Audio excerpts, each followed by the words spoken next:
Allahabad high court మత మార్పిళ్ల మీద సంచలనాత్మకమైనటువంటి తీర్పే ఇచ్చింది.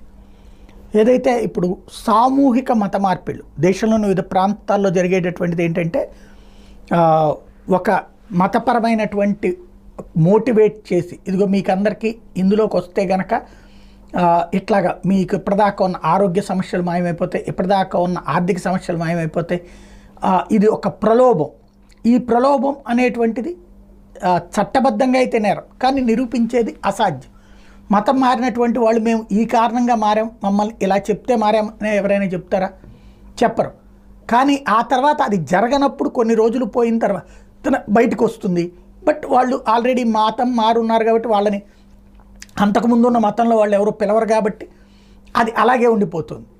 ఈ దశలో మత మార్పిడులకు సంబంధించి ఒక పెద్ద ఎత్తున సభలు పెట్టి మరి మత మార్పిడి చేస్తున్న